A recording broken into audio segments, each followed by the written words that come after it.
Bismillahirrahmanirrahim. Assalamualaikum warahmatullahi wabarakatuh.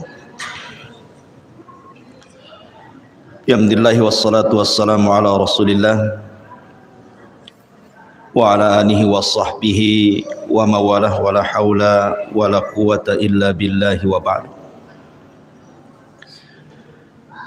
Alhamdulillah, di malam hari ini kembali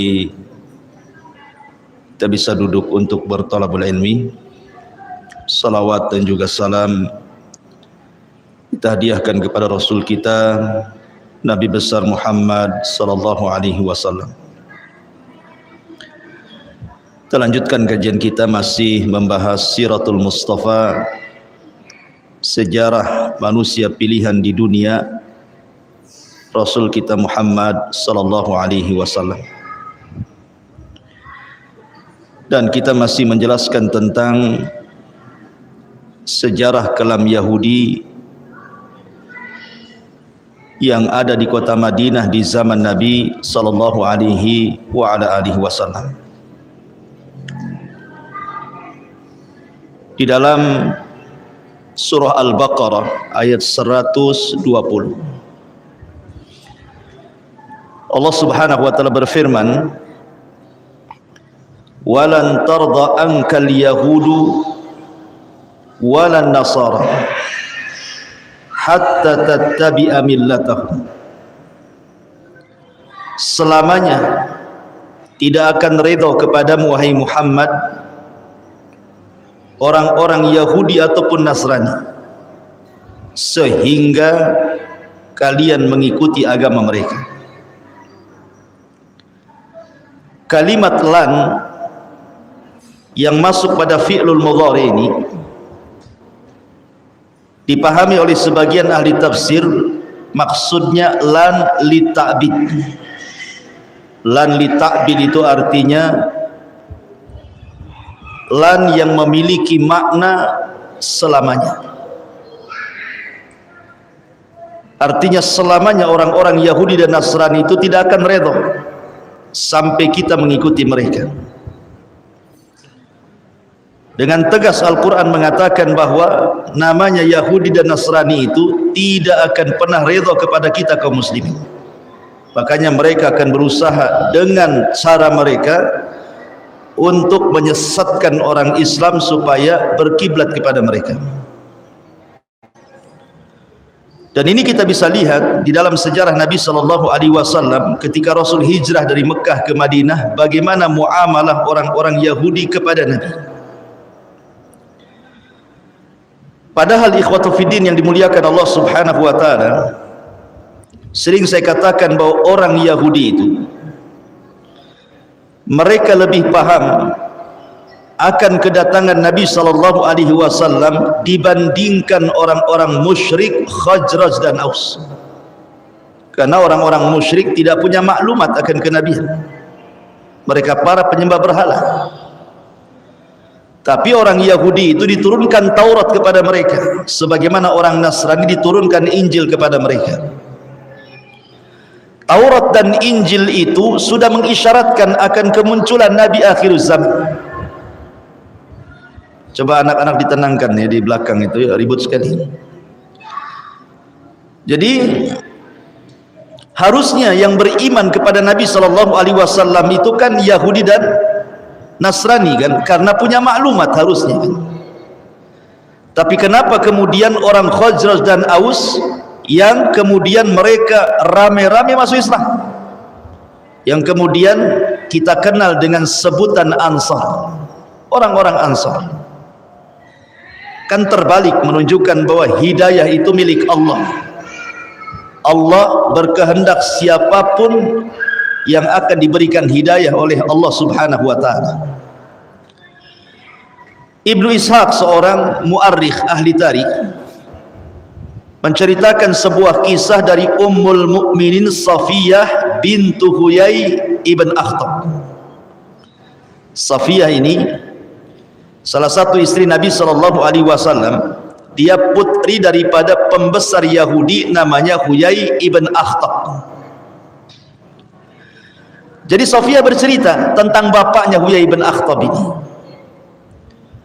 Dia mengatakan bahwa aku, kata Safiyah ini, kuntu ahabbu waladi abi ilaihi, aku ini anak yang paling disayang bapakku, wa ila ammi Abi Yasir, bahkan pamanku namanya Abi Yasir juga sangat mencintai aku dibandingkan anak-anaknya.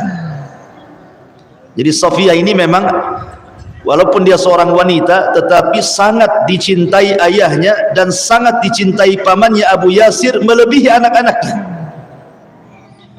Kata Safiyah, ketika Nabi SAW datang dari Mekah ke Madinah hijrah, jadi bapakku, maksudnya Huyai ibn Akhtab ini, dengan pamanku Abi Yasir ingin mengintai apakah betul yang datang itu seorang nabi atau orang yang ngaku-ngaku nabi. Ini dua orang Yahudi ini kemudian akhirnya mengintai Nabi SAW, yang ketika itu disebutkan bahwa Nabi SAW baru sampai di Kuba, di kabilah Amr ibn Auf, dan Nabi SAW singgah di situ. Akhirnya kemudian pagi-pagi buta nih Huyai ibn Akhtab ini dan Abi Yasir kemudian bertolak dari rumahnya menuju Bani Amr ibn Auf ini, sambil kemudian memperhatikan Nabi SAW. Lama mereka memperhatikan dari pagi sampai sore, baru mereka pulang. Setelah kemudian mereka pulang, kata Safiyah ini yang menceritakan istri Nabi ini, aku melihat wajah ayahku tidak seceria ketika dia berangkat, murung wajahnya. Kemudian aku pun menguping apa yang dibicarakan bapakku Huyai ibn Akhtab dengan Abu Yasir pamanku. Katanya Abi Yasir berkata kepada Huyai ibn Akhtab, ahuwa, apakah memang itu yang engkau lihat bahwa memang dia seorang nabi? Abu Yasir berkata ini kepada Huyai ibn Akhtab, apakah dia memang seorang nabi? Ahuwa, katanya. Maka kata Huyai ibn Akhtab, naam, ya, wallahi dia itu nabi, katanya. Karena sudah kucocokkan alamat tanda-tanda yang kubaca dalam Taurat persis seperti apa yang ada pada dia, katanya. Tapi lihat bagaimana hasadnya orang Yahudi ini. Katanya kemudian Abi Yasir berkata lagi, bagaimana pendapatmu tentang dia? Apakah kita harus ikut dia? Maka lihat jawaban Huyai ibn Akhtab, qala adawatuhu wallahi ma baqaitu, katanya. Demi Allah, selama aku hidup aku akan jadi musuh dia selamanya, katanya. Dia sudah tahu dia nabi, tapi dia malah mengatakan seperti itu, demi Allah selama aku masih hidup aku akan jadi musuhnya, katanya. Padahal ketika ditanya oleh Abu Yasir, ahuwa, apakah dia nabi? Kata Huyai ibn Akhtab, iya dia nabi, ciri-cirinya persis, katanya. Sehasad itu orang Yahudi. Kenapa begitu hasadnya orang Yahudi? Karena apa yang mereka inginkan, bahwa nabi itu lahir dari lingkungan Yahudi, rupanya pula orang Arab yang selama ini mereka berperang melawan orang Arab. Kok nabi dari musuhnya pula, gitu. Sehingga itulah yang menjadikan Huyai ibn Akhtab tidak terima. Padahal sudah jelas dia nabi, dicocokkan cara ciri-cirinya juga nabi, dan dia itu yakin nabi, tapi dia justru bersumpah akan menjadi musuh selama dia masih hidup. Ngeri orang Yahudi itu. Tahu kebenaran, akan tetapi kemudian dilanggar kebenaran itu. Ma'asyiral muslimin yang dimuliakan Allah Azza wa Jalla, ditambah-tambah ketika Nabi SAW sampai di kota Madinah, banyak turun ayat kepada Rasul dari ayat-ayat Al-Quran yang kemudian menyingkap borok-borok orang Yahudi, sehingga kemudian orang-orang Yahudi tidak terima, makin hasad dia. Bukannya kemudian diluruskan itu makin benar, makin hasad. Contoh, orang Yahudi menganggap Uzair itu anak Tuhan. Wa qalatil yahudu Uzairun ibnullah. Orang-orang Yahudi berkata dalam surah At-Taubah bahwa Uzair itu anak Allah. Datang Rasul dan membantahnya, qul huwallahu ahad, katakan Allah itu esa, lam yalid walam yulad, dia tidak melahirkan dan tidak dilahirkan. Rontoklah akidah Yahudi yang mengatakan Uzair itu anak Allah. Kemudian mereka mengatakan nahnu ahibbah ilallah, katanya kami ini orang-orang yang dipilih oleh Allah, kami ini orang-orang pilihan Allah. Itu pengklaiman orang Yahudi dari dulu sampai sekarang ini. Orang Yahudi itu menganggap bahwa mereka itu turunan Allah Azza wa Jalla. Nahnu abna'ullah wa ahibbah. Al-Quran mengatakan seperti itu. Kami ini anak-anak Allah dan kami orang-orang pilihan Allah. Datang Nabi SAW, kemudian turun ayat inna akramakum indallahi atqakum, bahwa Islam itu tidak membeda-bedakan manusia. Mau anda orang Arab, mau anda non-Arab, mau anda Bilal, mau anda Abu Bakar, Islam itu sama. Sementara orang Yahudi mengunggulkan dirinya. Orang Yahudi merasa mereka itu paling unggul. Datang Islam merontokkan tuh akidahnya. Islam itu semua sama. Dalam Islam itu tidak ada yang beda. Mau orang kaya dengan orang miskin, pejabat dengan rakyat, dalam Islam itu pandangannya sama. Kecuali barometernya adalah taqwallahi azza wa jalla, bertakwa kepada Allah subhanahu wa ta'ala. Kemudian orang-orang Yahudi itu taklid buta dengan padri-padri mereka. Apapun yang dikatakan padri mereka, itulah kebenaran. Datang Islam membatalkan taklid buta itu, bahwa kebenaran hanyalah milik Allah dan Rasulnya. Dari sini ma'asyiral muslimin yang dimuliakan Allah subhanahu wa ta'ala, gimana kuping Yahudi tidak panas coba kan? Setiap keyakinannya dirontokkan dengan Al-Quran. Sementara Allah subhanahu wa ta'ala menggambarkan bagaimana orang-orang Yahudi itu kecintaan mereka kepada dunia luar biasa walaupun mereka miskin. Allah mengatakan dalam Al-Quran, wala tajidannahum ahrasan nasi ala hayatin minal ladzina asyraku yawaddu ahaduhum law yu'ammaru alfasanatin wa ma huwa bimuzahzihi minal azab an yu'ammar wallahu basirum bima ya'malun. Dan sesungguhnya kamu tidak akan mendapati mereka, manusia-manusia yang paling rakus terhadap kehidupan dunia, melebihi mereka, baik orang-orang Yahudi ataupun orang-orang musyrik. Masing-masing mereka ingin agar diberikan umur 1000 tahun, padahal umur panjang itu sekali-kali tidak akan menjauhkan mereka dari azab Allah, dan Allah Maha mengetahui apa yang mereka kerjakan.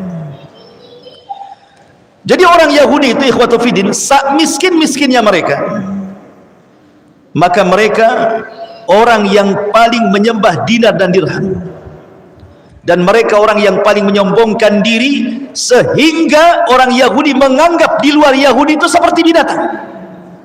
Dan itu disebutkan dalam muktamar-muktamar mereka. Sampai hari ini kita ini dianggap binatang oleh orang-orang Yahudi itu. Tidak ada kimah bahasa Arabnya, tidak ada nilainya di mata mereka.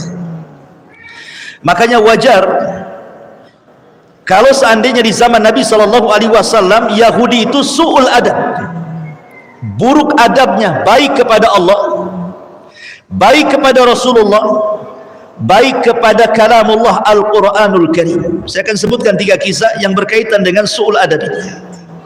Kisah yang pertama, bagaimana buruk akhlaknya orang-orang Yahudi itu kepada Allah. Ma'asyiral muslimin yang dimuliakan Allah Azza wa Jalla, dikisahkan oleh Abdullah ibn Abbas radhiyallahu anhuma tentang kisah Abu Bakar Siddiq radhiyallahu anhu. Jadi suatu ketika kata Abdullah ibn Abbas radhiyallahu anhuma, dakhala Abu Bakrin as-Siddiq radhiyallahu an baita al-midras. Suatu ketika Abu Bakar berjalan-jalan kemudian masuk ke perpustakaannya orang Yahudi. Jadi di situ tempat markasnya orang Yahudi belajar, midras namanya. Fawajada min Yahud nasan katsiran wa qad ijtama'u ila rajulin minhum yuqalu lahu Finhas. Tiba-tiba Abu Bakar Siddiq radhiyallahu anhu melihat kok ramai orang-orang Yahudi di situ sedang belajar kepada seorang padri yang namanya Finhas. Yahudi ini, rahib ini namanya Finhas. Kana min ulama'ihim wa akhbarihim. Si Finhas ini termasuk ulama Yahudi dan termasuk ahli ibadahnya dari kalangan Yahudi. Wa ma'ahu habrun yuqalu lahu Asya'. Dan di samping Minhas ini ada seorang padri juga namanya Asya'. Jadi ada dua di situ padri yang sedang mengajar. Satu namanya Finhas, satu namanya Asya'. Dua-duanya tokoh besarnya Yahudi. Dan manusia berkumpul kepada Asya'. Jadi Abu Bakar Siddiq radhiyallahu an mendatangi Finhas, pembesar Yahudi ini. Kemudian mengatakan, "Waihaka ya Finhas, ittaqillah wa aslim. Fa wallahi innaka la ta'lam anna Muhammadan Rasulullah qad ja'akum bil haqqi min indillah tajidunahu maktuban indakum fit Taurati wal Injil." Lihat keberanian Abu Bakar. Ya. Dia datang kepada pendeta Yahudi. Apa kata Abu Bakar? "Wahai Finhas, celaka engkau. Masuklah kau ke dalam Islam. Demi Allah, bukankah engkau sudah tahu bahwa Muhammad adalah utusan Allah dan sungguh telah datang kepada kalian kebenaran dari sisi Allah yang kalian ketahui dan ditulis di dalam kitab kalian Taurat dan Injil bahwa Muhammad itu Rasulullah. Masuklah kau ke dalam Islam." Masuk ke lingkungan Yahudi langsung ngomong gitu Abu Bakar. Kamu kan sudah tahu bahwa Muhammad itu Rasulullah dan itu berdasarkan kitab kalian. Kenapa kalian tak masuk Islam? Itu maksudnya. Akhirnya kemudian Finhas mengatakan kepada Abu Bakar, "Wallahi ya Abu Bakrin, demi Allah wahai Abu Bakar, ma bina ilallahi min faqrin wa innahu ilaina la faqiran." Abu Bakar, kami tidak berhajat kepada Allah. Allah yang berhajat kepada kami. Ya, bayang, di mana Abu Bakar? Dia mengatakan apa? Kami tidak butuh dengan Allah Tuhanmu. Dia Tuhanmu yang butuh dengan saya, katanya. Wa man tadarra ilaihi kama yatadarra ilaina. Sebagaimana bukan kami yang harus meminta doa kepada dia, dia harus meminta kepada kami, katanya. Di Bali itu kurang ajar di Bali. Ya. Allah dihina sama orang Yahudi. Akhirnya kemudian orang Yahudi ini ingin membuat syubhat. Kenapa dia sampai ngomong begitu? Wahai Abu Bakar, bukankah dalam kitabmu, maksudnya Al-Quran, ada ayat, "Man dzalladzi yuqridullaha qardan hasana fayudha'ifahu lahu ad'afan katsirah wallahu yaqbid wa yabsut wa ilaihi turja'un." Barang siapa yang meminjami Allah dengan pinjaman yang baik, maka Allah akan melipat gandakan ganti kepadanya dengan yang lebih baik. Dia tahu bakar ayat ini. Kalau Tuhanmu kaya, kenapa dalam Qur'anmu barang siapa yang meminjami Allah, berarti Allah itu fakir, dia pinjam sama kita. Syubhatnya orang Yahudi. Ya. Kemudian kalian datang melarang kami riba, tidak boleh riba. Tapi Tuhanmu berbuat riba, katanya. Karena di sini kalau kita meminjamkan kepada Allah, Allah lipat gandakan gantinya, kan? Kurang ajar nggak, kata orang Yahudi itu juga. Ya. Dia ngasih syubhat kepada Abu Bakar. Emosi Abu Bakar, nggak tahan dia. Ditamparnya si Finhas yang di depan orang, ditampar. Ya. Kemudian pergi. Si Finhas ini merasa dilolimi. Apa salah dia? Kenapa dia sampai dipukul? Datang dia kepada Nabi SAW melapor. Kemudian di hadapan Nabi SAW dia mengatakan, ya Rasulullah, unzur ma sana'a bi sahibuk, lihat apa yang diperbuat temanmu si Abu Bakar itu. Dia sudah memukul wajahku, katanya. Kemudian Rasul mengatakan kepada Abu Bakar, ya Abu Bakar, ma hamalaka ala ma sana'ta, betul kau lakukan itu wahai Abu Bakar? Kata Abu Bakar, bala, tentu aku lakukan itu. Ya. Kenapa kau lakukan? Kenapa kau pukul dia? Maka Abu Bakar Siddiq radhiyallahu anhu mengatakan, karena dia mengatakan Tuhan kita, Allah maksudnya, fakir dan mereka kaya, katanya. Maka Rasul mengatakan, ya Finhas, betul apa yang dikatakan Abu Bakar? Oh enggak benar, aku enggak pernah mengatakannya, katanya. Kurang ajar dia, kan? Ya. Jadi munafik itu bukan orang musyrik saja seperti Abdullah ibn Ubay saja, tapi Yahudi juga ada munafiknya. Karena kaidah munculnya munafik itu apabila Islam kuat, maka kuatlah munafik. Kalau Islam lemah, maka lemahlah munafik. Jadi munafik itu sesuai dengan kekuatan Islam. Kalau Islam kuat, munafiknya makin kencang. Kalau Islam lemah, justru nggak ada munafik. Ngapain kalau Islam lemah jadi munafik? Jadi kafir aja lah. Kan gitu bahasanya. Makanya karena Islam kuat jadi munafik dia.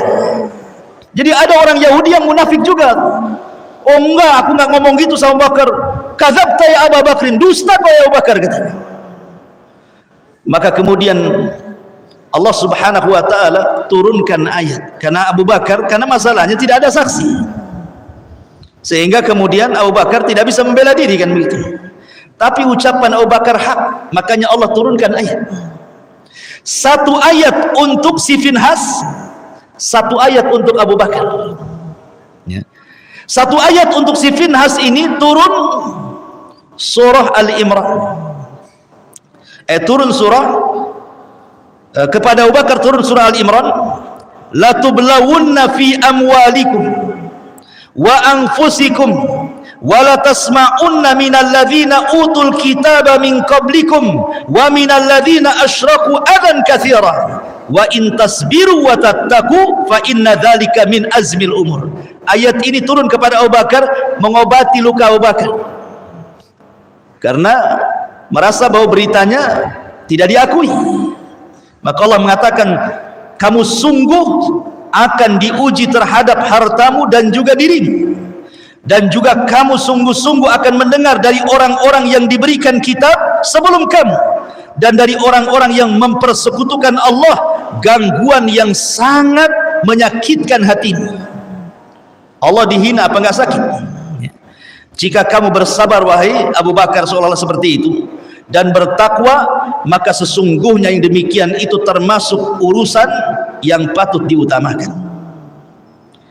Tetapi kemudian turun kepada Finhas, berucapan dia benar, mengatakan Allah miskin dan mereka orang Yahudi merasa kaya. Turun ayat kepada mereka, apa ayatnya?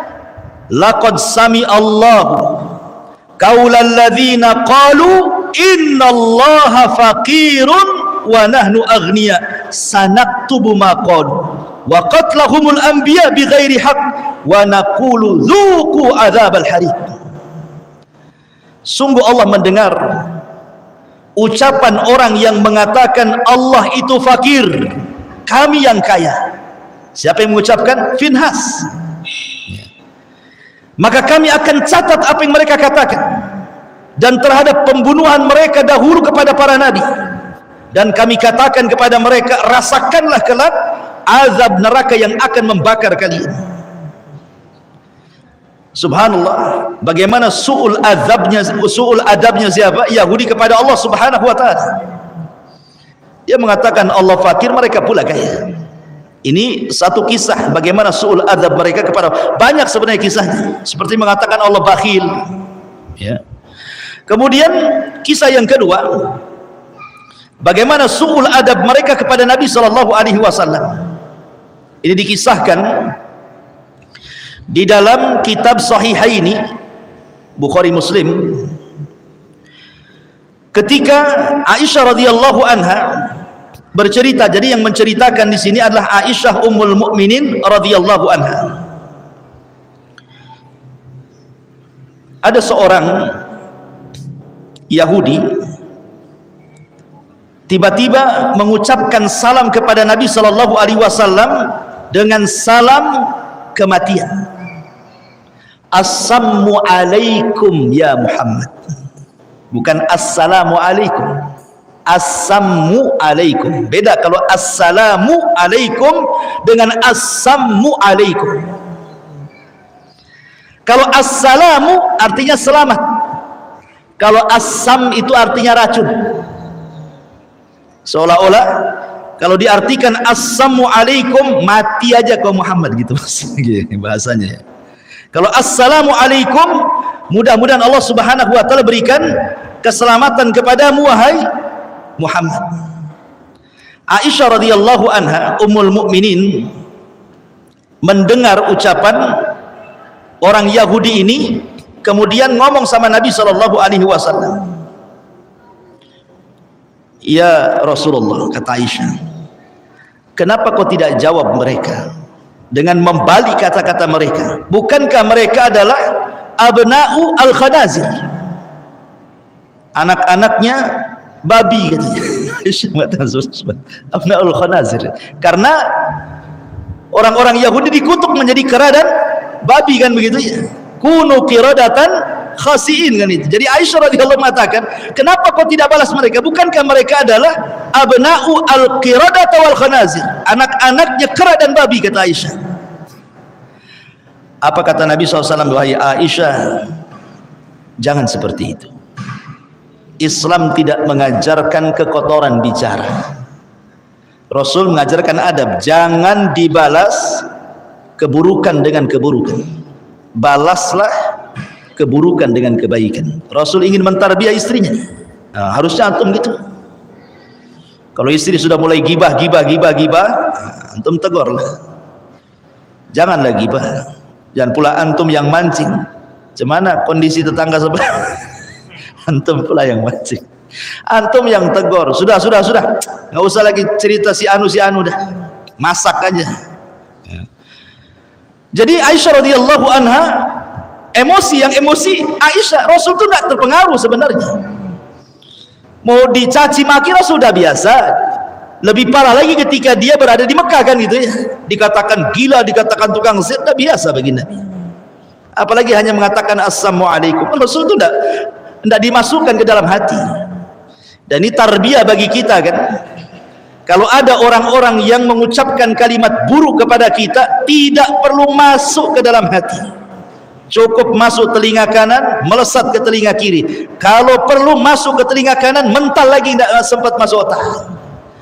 Jadi tidak sakit kali hati kita ini. Itulah tarbiyah Nabi. Akhirnya Nabi SAW mengatakan, sesungguhnya sudah ku jawab, tetapi dengan sebutan wa alaikum, kamu saja. Nah, gitu maksudnya. Jadi kalau mereka mengatakan mati aja kau Muhammad, kata Rasul wa alaikum, kau saja yang mati. Gitu maksudnya. Tidak perlu ditambah-tambah kalimatnya. Tapi lihat bagaimana su'ul adab di sini, kan. Jelek sekali mereka adabnya kepada Nabi SAW itu. Begitulah su'ul adabnya orang-orang Yahudi. Jadi kalau hari ini kemudian ada orang-orang yang mencela Rasul, menghina Rasul, istihza kepada Rasul, su'ul adab kepada Rasul, dengan mengatakan khamar minuman nabilah, kata subhanallah, naudzubillah. Ma'asyiral muslimin yang dimuliakan Allah Azza wa Jalla. Kemudian yang ketiga, bagaimana su'ul adab mereka terhadap Al-Quran, terhadap Al-Quranul Karim. Ketika orang-orang Yahudi datang kepada Nabi SAW bertanya soal ruh, apa itu ruh? Maka Nabi terdiam, karena Nabi tidak punya jawaban.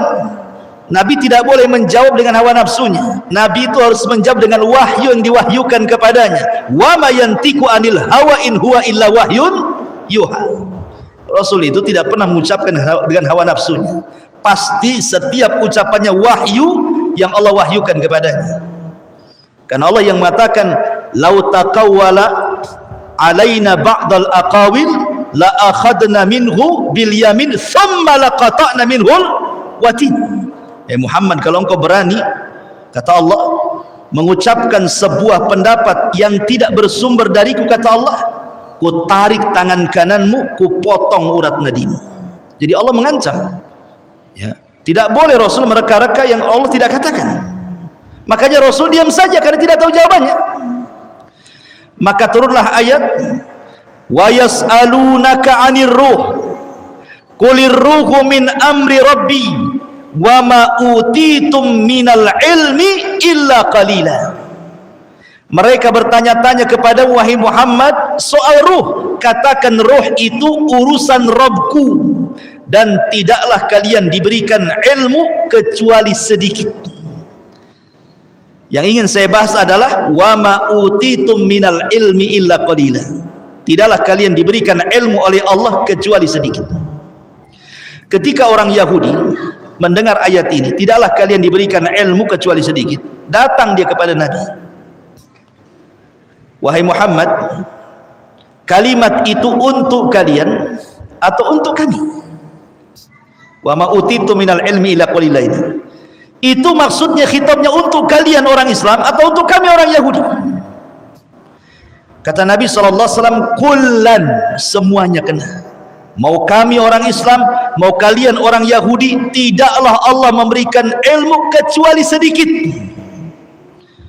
Mulai mereka membuat syubhat, kemudian mengatakan, ya Muhammad, bukankah dalam kitab maksudnya Al-Quran, ya, ada kalimat bahwa telah diturunkan Taurat dan juga Injil, fiha tibyanan likulli syai', bahwa Taurat dan Injil itu sebagai penjelas terhadap segala sesuatu.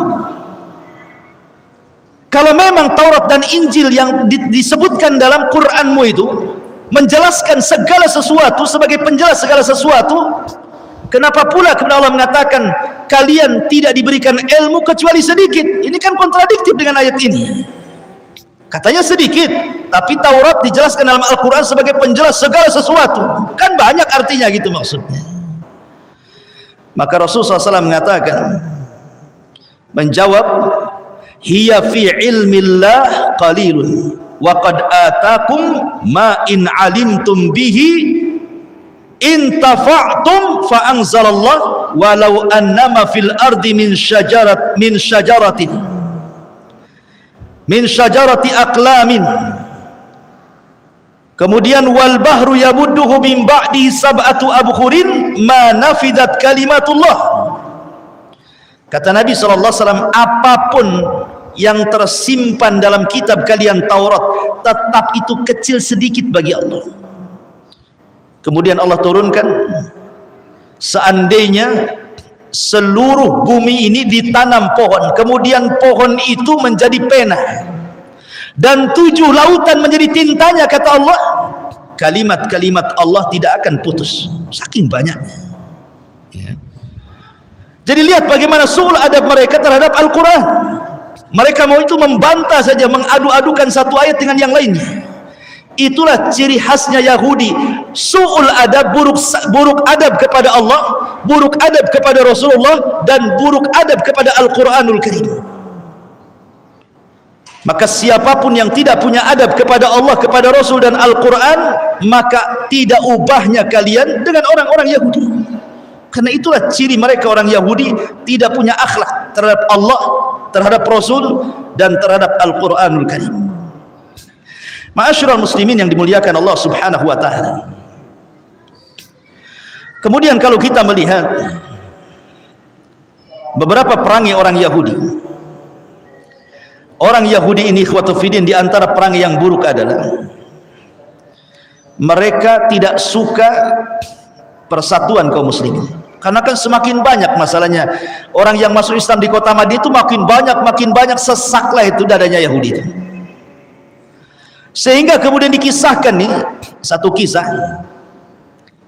Jadi ada seseorang Yahudi yang mengutus untuk mengadu domba orang-orang Khazraj dan Aus yang sudah masuk Islam. Jadi mereka itu sudah jadi sahabat Nabi SAW. Bayangkan Khazraj dan Aus itu perang 120 tahun. Perang aja itu Khazraj dan Aus itu. Sampai datang Rasul dari Mekah hijrah ke Madinah, kemudian disatukan dua kabilah itu, jadilah satu nama Ansar. Pada dua kabilah itu 120 tahun itu perang, tuh bayangkan. Tidak berhenti-henti perang itu. Yang mampu mendamaikannya Nabi SAW.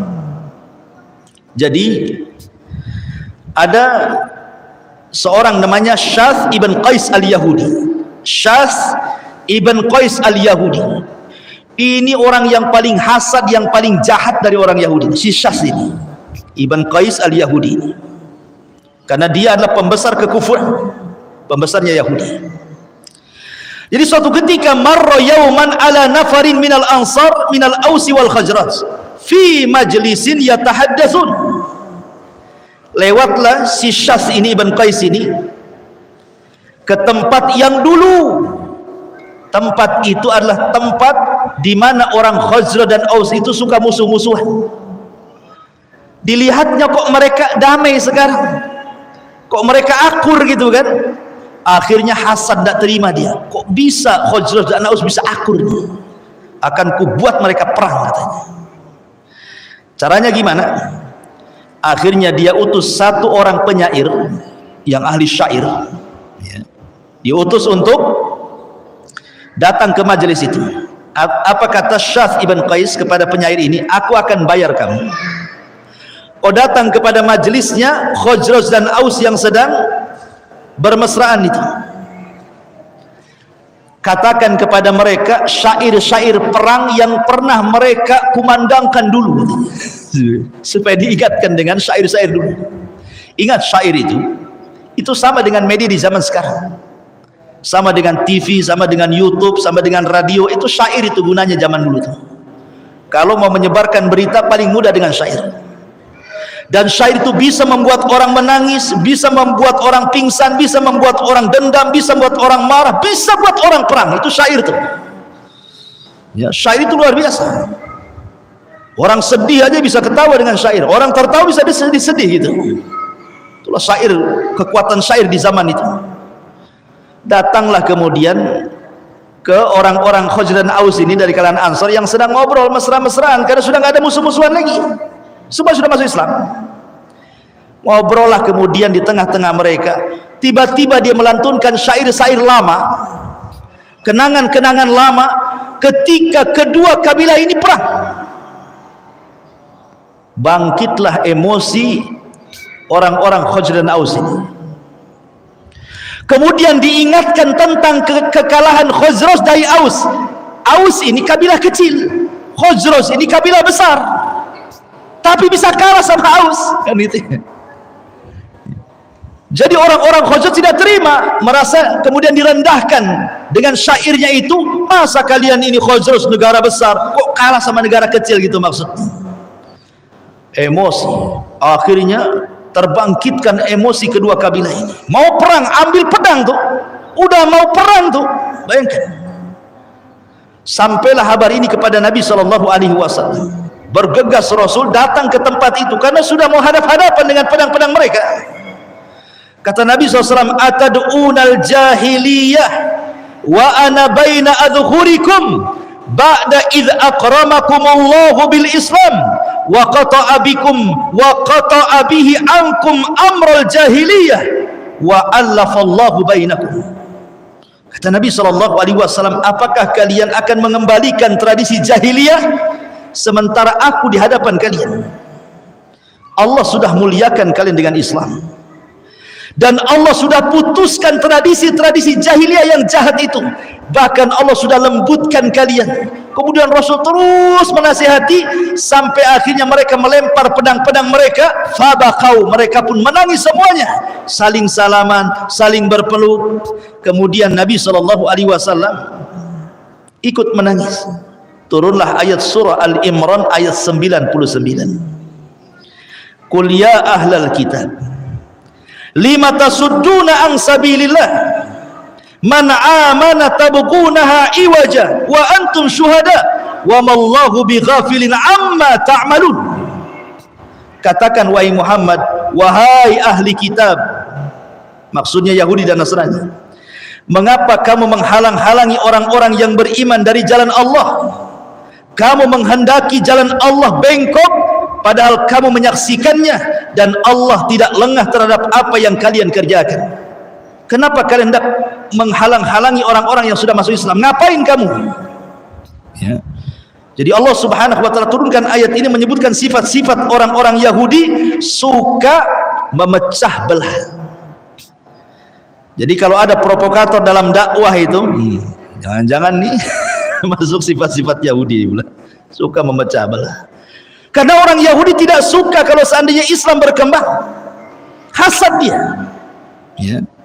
Ma'asyiral muslimin yang dimuliakan Allah Subhanahu wa taala. Lihat bagaimana ketidaksukaannya orang-orang Yahudi kepada kaum muslimin yang ada di kota Madinah. Bahkan mereka itu tukang hasud. Tukang hasud, bahkan mereka melecehkan kehormatan seorang wanita muslimah pula. Ada di Madinah itu, di antara kabilah Yahudi itu namanya kabilah Bani Qunaiqah. Kabilah Bani Qunaiqah. Kabilah Bani Qunaiqah itu kabilah Yahudi yang pertama yang terusir dari kota Madinah. Kabilah Bani Qunaiqah. Kenapa demikian? Jadi ketika kaum muslimin ini menang di perang Badar, orang Yahudi tidak suka, kemudian mengejek, ialah musuh kalian orang-orang musyrik, patutlah kalian menang katanya.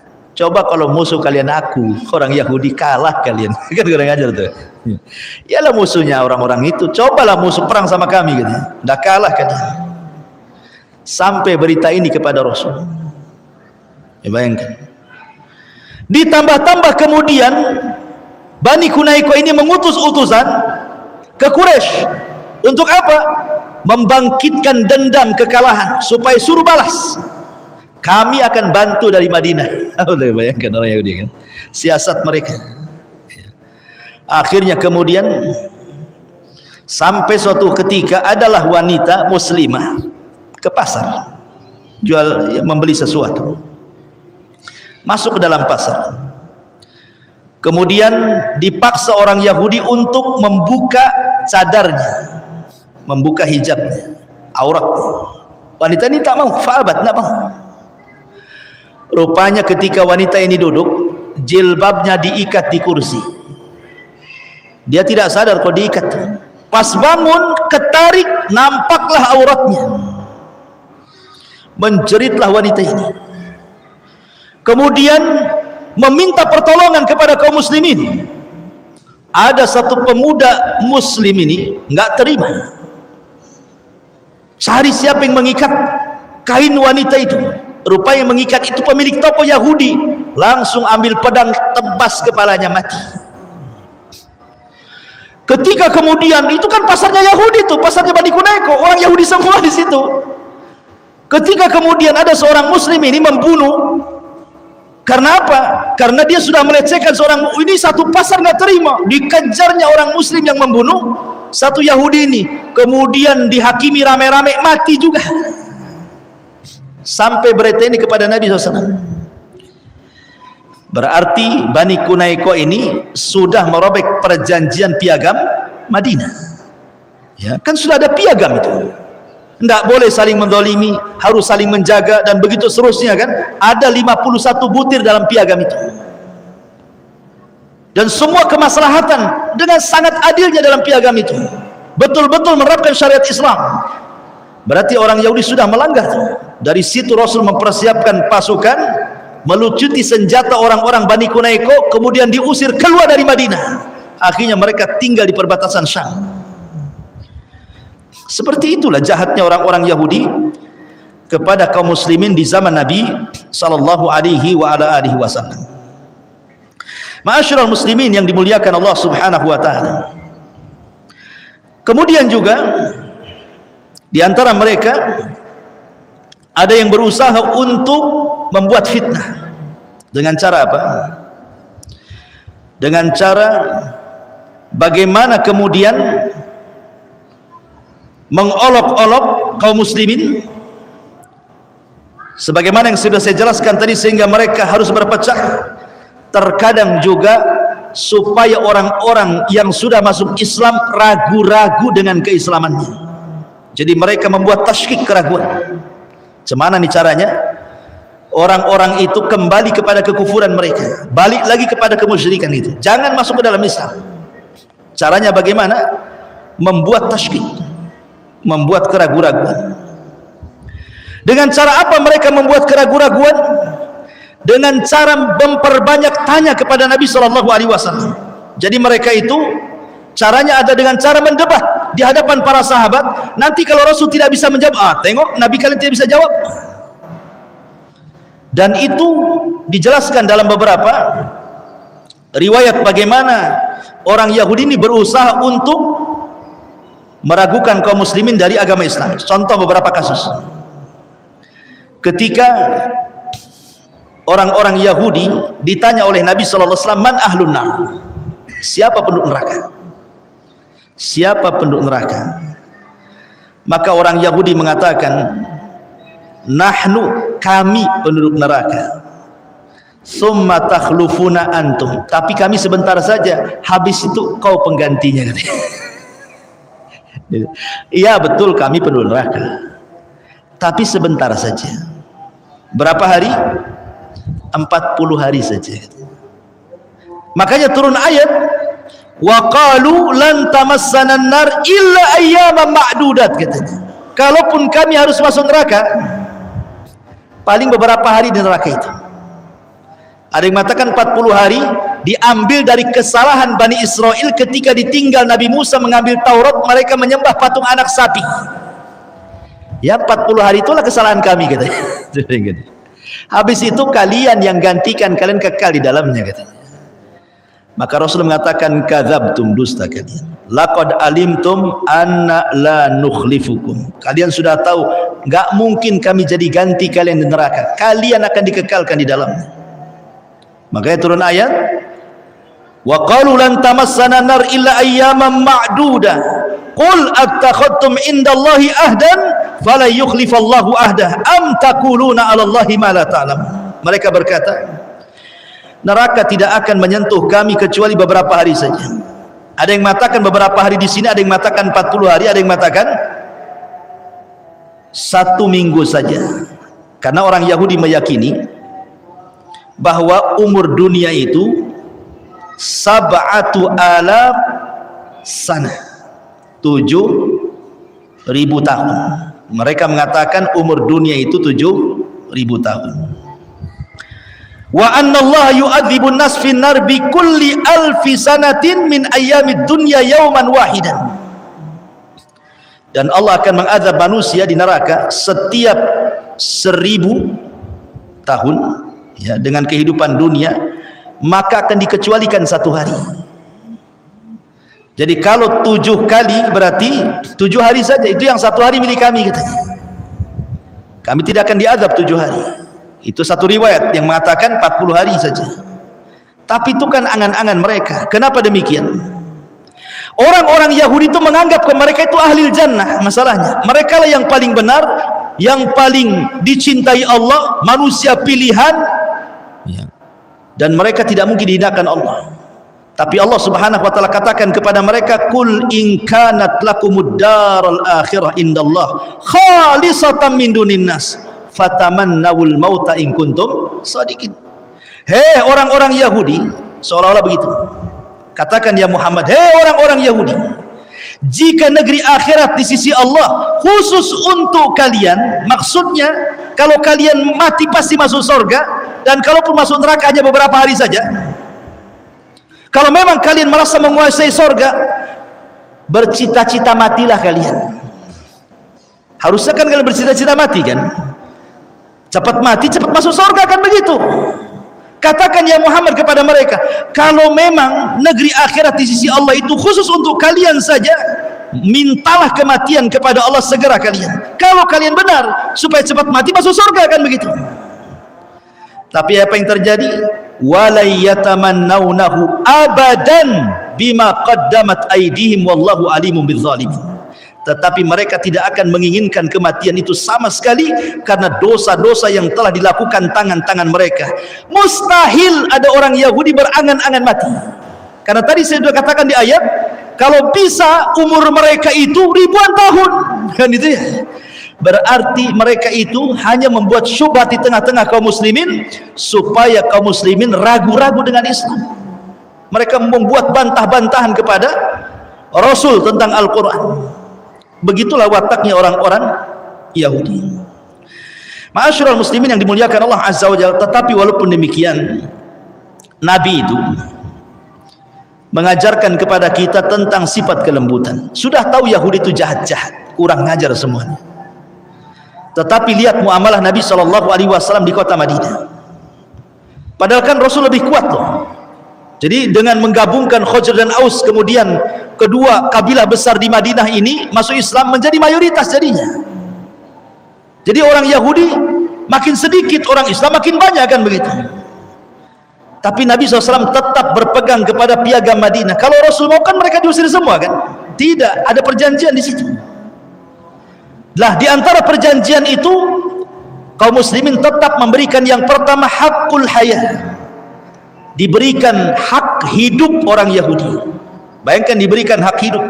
Bahkan Rasul mengancam tidak boleh membunuh kafir dhimmi, ya, kafir yang satu atap dengan kita, tetangga kita, satu komplek, satu desa, nggak boleh dikasih kehidupan. Padahal mereka kan menjadi minoritas setelah datangnya Rasulullah, kan.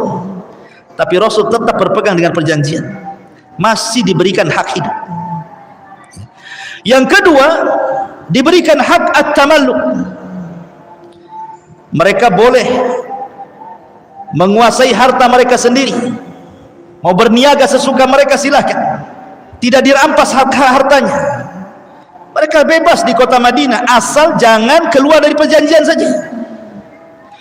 Kemudian juga hakul himayah wa difa. Kalau ada orang yang menyerang mereka, Islam membelanya. Orang apa tuh? Kamu kalau punya musuh di luar, mereka menyerang kamu, kami yang akan jadi bentengnya. Bayangkan, dikasih perlindungan lagi. Kemudian juga hakul adli,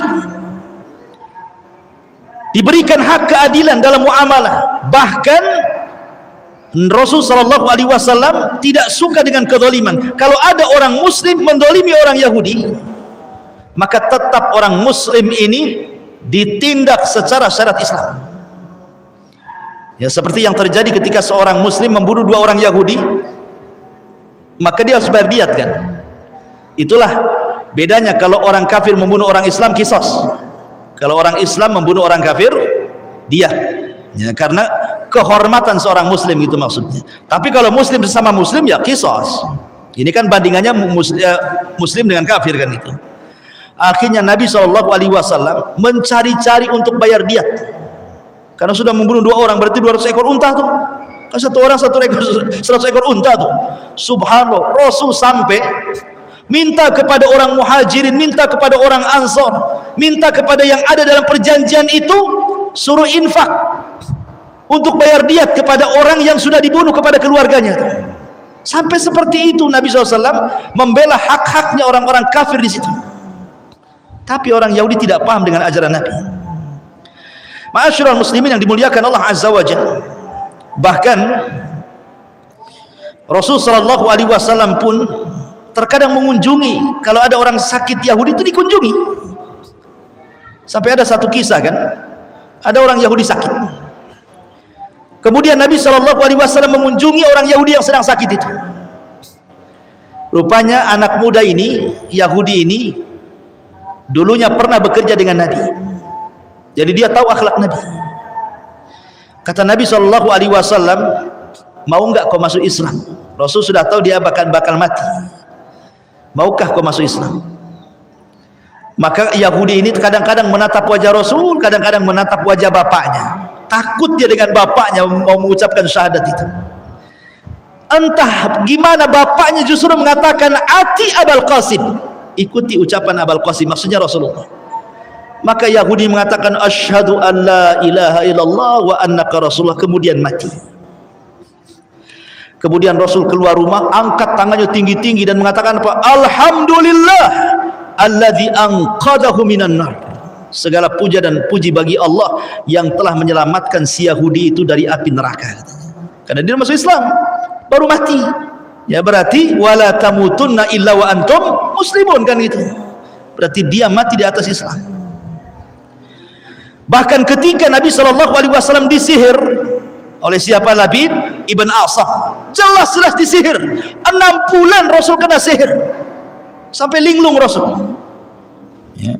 Sampai dia merasa sudah mandi junub, padahal tidak junub.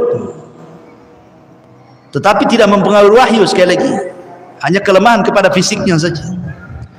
Ketika Rasul sudah sembuh dan diruqyah oleh malaikat Jibril, kemudian turun surah Muawwidhataini, Qul a'udzu binnas dan Qul a'udzu birabbil falaq, Rasul tidak membalas kepada siapa? Labid ibn Asam. Tidak. Bisa saja kan Rasul membalas, kan sudah tahu tuh yang menyihirnya siapa kan? Rasul tidak balas, dibiarkan Labid bin Asam. Bahkan orang yang meracun Nabi sekalipun, Zainab bintul Haris, ketika Nabi SAW pulang dari Khaybar, dan itu terakhir peperangan melawan Yahudi dan KO, sehingga tidak ada lagi orang Yahudi, sudah habis di Khaybar. Akhirnya dendam orang Yahudi, cemana nih caranya menghalangi dakwah ini, kami sudah nggak sanggup berperang melawan Rasulullah. Akhirnya mereka pun berinisiatif untuk meracuni Nabi. Tanyalah Zainab bintul Haris ini, makanan apa kesukaan Nabi itu? Oh, pahanya daging kambing katanya. Dimasakkanlah paha daging kambing, dilumuri racun, kemudian dia pun mengundang Rasul yang memang kebetulan kehabisan bekal pulang dari Khaybar. Kemudian dijamulah di rumahnya Zainab bintul Haris ini. Oh, sahabat sudah siap makan tuh, lezat daging kambing. Kemudian Nabi SAW sempat makan dia dan sempat tercicipi racunnya. Tiba-tiba daging itu berbicara, jangan kau makan lagi katanya, aku sudah dilumuri racun. Langsung dilempar sama Nabi, ya. Lempar sama Nabi. Kata Rasulullah kepada sahabatnya, jangan ada yang makan, itu makanan dan racunnya semuanya. Rupanya ada satu sahabat Rasul yang ikut termakan racun. Satu sahabat Rasul ikut termakan racun, 1 tahun setelahnya mati. Tapi Nabi SAW tidak mengkisos wanita itu. Selama 1 tahun Rasul tidak mengkisos wanita itu, tidak membalas, maksudnya pada jelas-jelas ngasih racun kan. Rasul membiarkan wanita itu. Baru kemudian Rasul membunuh wanita itu karena kisos setelah kematian sahabatnya. Itu pun salah 1 tahun tuh, meninggal sahabatnya, berarti kisos karena sudah membunuh. Jadi membunuh karena kisos kepada sahabatnya. Baru oleh Rasul dibunuh tuh Zainab bintul Haris tuh, sebagai kisos karena membunuh sahabat. Itu pun salah 1 tahun kan. Kalau seandainya sahabat ini selamat gitu ya, tidak mati, tentu tidak ada kisos kan. Menunjukkan bagaimana Nabi SAW bermuamalah dengan orang Yahudi itu seperti itu baiknya. Tetapi orang Yahudi tidak paham dengan akhlaknya Nabi SAW. Ma'asyiral muslimin yang dimuliakan Allah Azza wa Jalla, dan banyak lagi kisah-kisah tentang muamalah orang-orang Yahudi kepada kaum muslimin dan kepada Nabi di kota Madinah. Wallahu a'lam bishawab. Suara makin serak juga. Mungkin sampai sini saja. Mudah-mudahan ada manfaatnya. Subhanakallahumma bihamdika asyhadu an la ilaha illa anta astaghfiruka wa atubu ilaik. Allahu ta'ala. Assalamualaikum warahmatullahi wabarakatuh.